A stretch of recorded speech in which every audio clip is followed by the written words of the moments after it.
주님께서 여러분과 함께 또한 사제의 영과 함께 마르코가 전한 거룩한 복음입니다. 주님 영광 받으소서.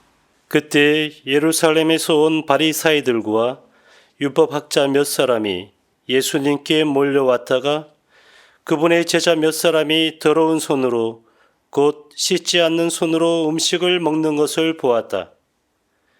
본디 바리사이뿐만 아니라 모든 유다인은 조상들의 전통을 지켜 한 움큼의 물로 손을 씻지 않고서는 음식을 먹지 않으며 장터에서 돌아온 뒤에 몸을 씻지 않고서는 음식을 먹지 않는다. 이 밖에도 지켜야 할 관습이 많은데 잔이나 단지나 녹그릇이나 침상을 씻는 일들이다.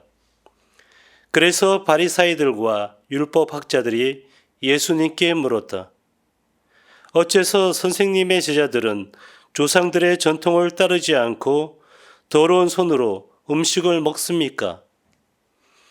예수님께서 그들에게 이르셨다. 이사야가 너희 위선자들을 두고 옳게 예언하였다. 성경에 이렇게 기록되어 있다. 이 백성이 입술로는 나를 공경하지만 그 마음은 내게서 멀리 떠나 있다.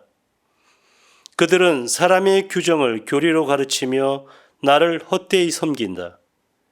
너희는 하느님의 계명을 버리고 사람의 전통을 지키는 것이다. 또 이어서 그들에게 말씀하셨다. 너희는 너희의 전통을 고수하려고 하느님의 계명을 잘도 저버린다. 모세는 아버지와 어머니를 공경하여라. 그리고 아버지나 어머니를 욕하는 자는 사형을 받아야 한다고 말하였다. 그런데 너희는 누가 아버지나 어머니에게 제가 드릴 공양은 코르반, 곧 하느님께 바치는 예물입니다 하고 말하면 된다고 한다.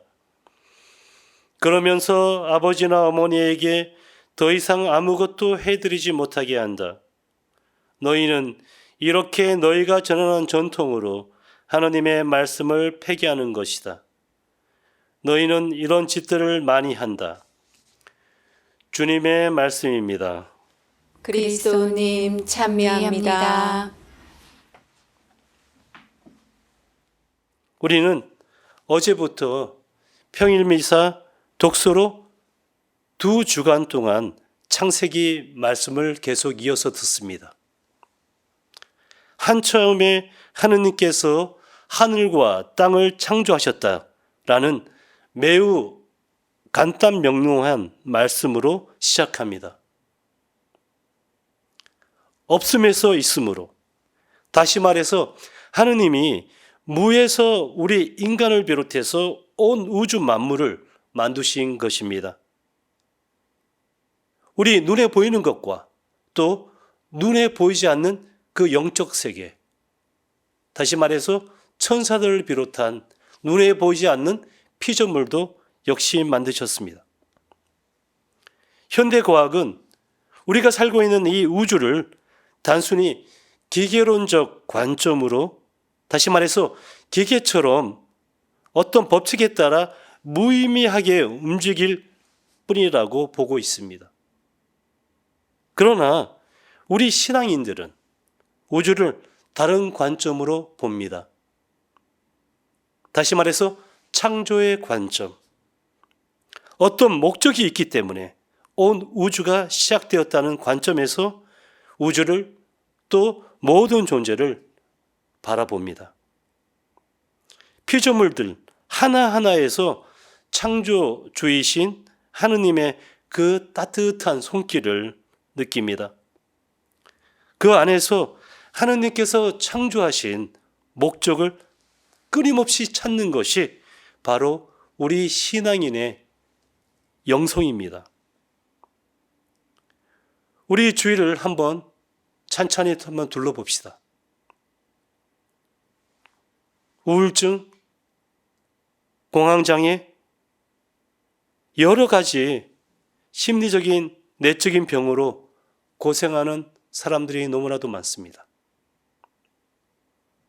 제가 아는 지인들 중에서 배우자나 혹은 자기 자신이 이러한 것 때문에 너무나도 고통스럽고 또 아파합니다.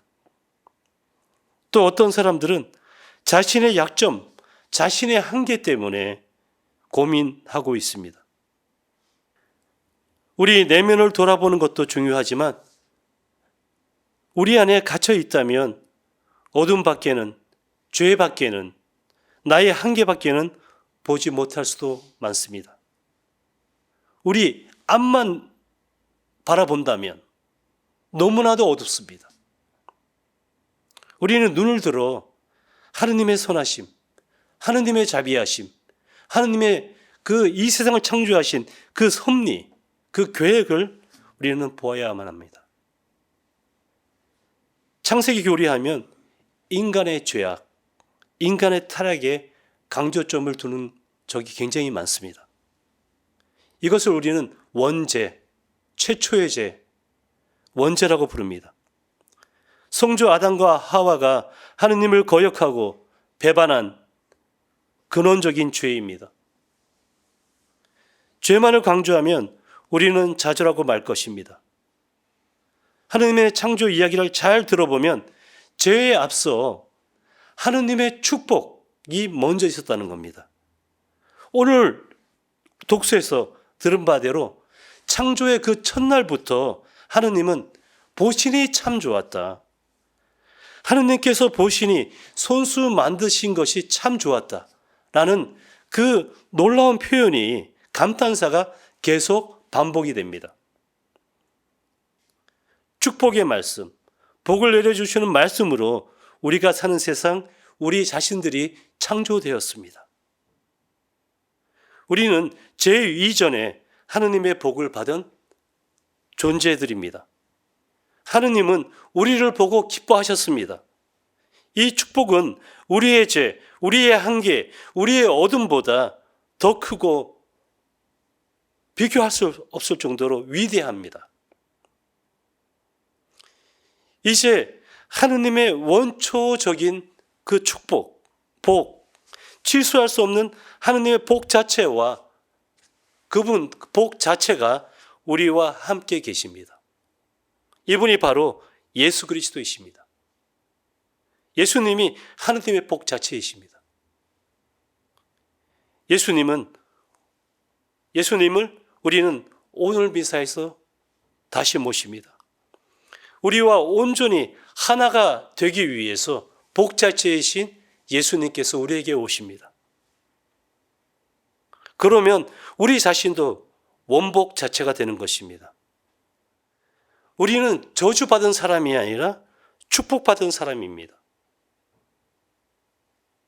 축복받은 사람이 바로 우리 자신들입니다.